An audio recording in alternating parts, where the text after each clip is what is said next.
I pushed the first domino. Teeter Totter Analogy Concept.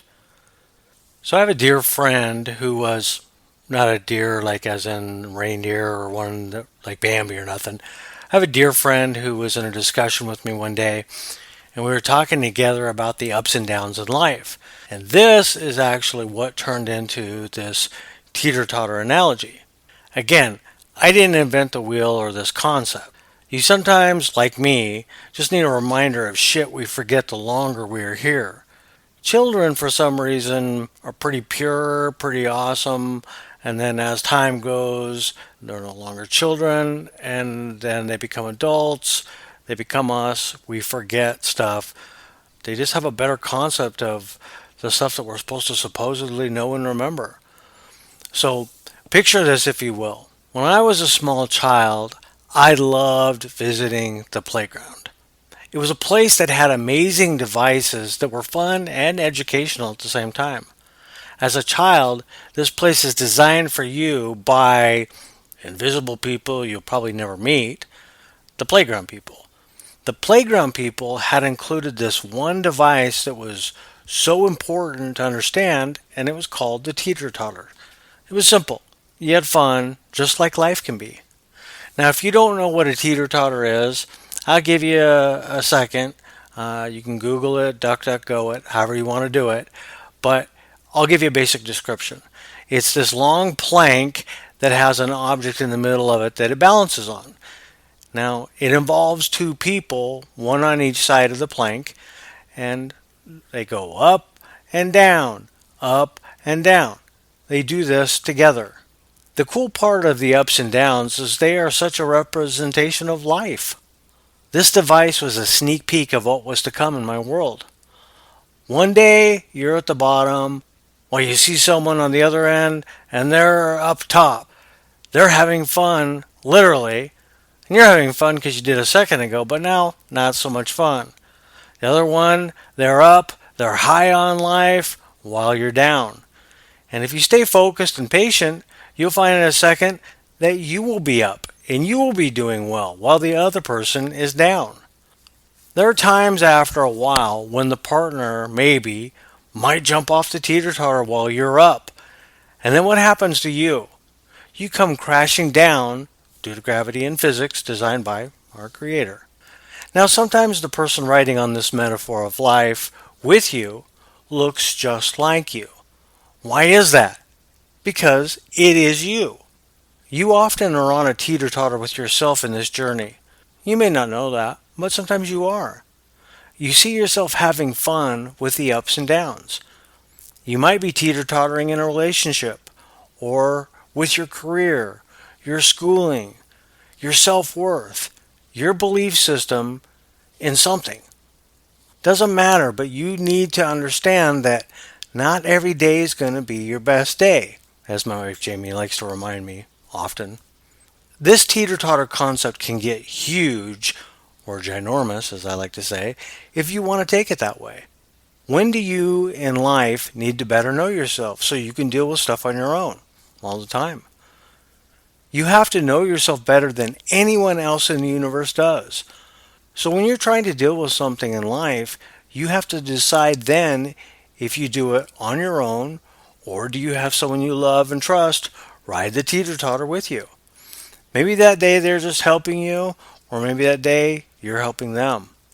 If you're dealing with the issue that is best suited to have yourself on the other side of the plank riding it with you, you need to remember that even you can at some point, or you want to, just get off.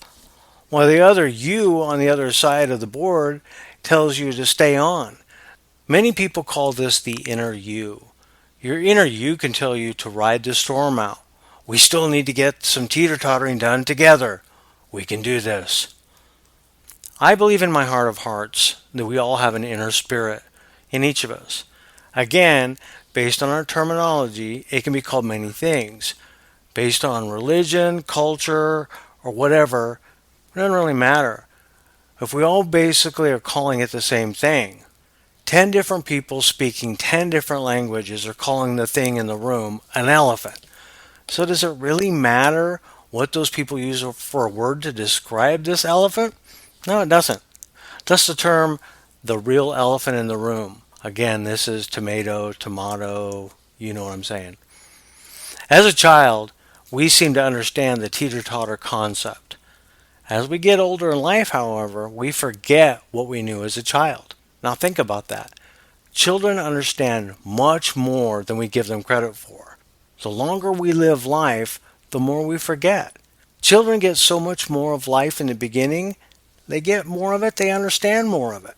But as they get older and think they're smarter, they forget what got them there. They forget about the ups and downs of life. Relationships are funny.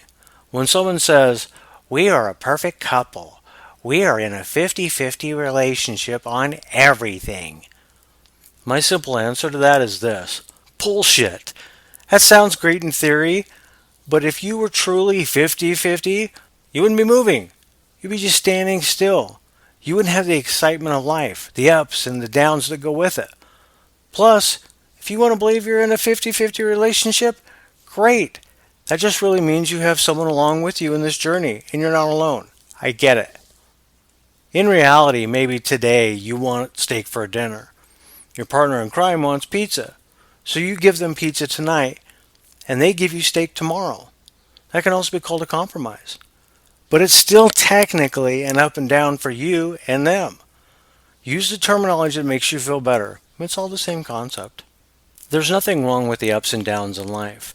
Friedrich Nietzsche said something, and paraphrasing, there's lots of different ways you can say he said it, but basically what he said was, that does not kill you, makes you stronger.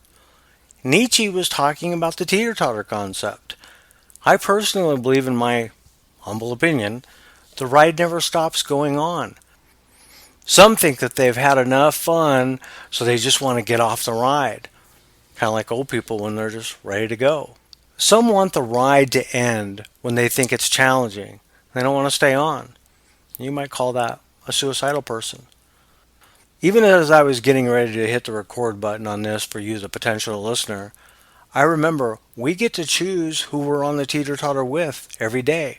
Keep in mind, sometimes people that you choose to teeter-totter with you, they don't like to teeter-totter the way you do. Maybe they like to go slow, up and down, up and down. Maybe you're a thrill seeker and you like to go fast. Doesn't matter. Either way, even if you choose yourself on the teeter-totter, don't give up on yourself or them for not liking the way you teeter-totter. My big point is for you to understand or remember this concept in that in which I speak of today. We don't control when we're going up and down. We don't control when it ends. We're on this magical contraption on the playground of life, and we just have to make the best of the ups and downs with someone's help and our inner self's help when need be. Only our Creator, called by many names, knows why He wants the ups and downs in our lives for all of us. After all, this is His chessboard. Regardless of how special of a piece on the board you really think you are, this is His board. This is His game.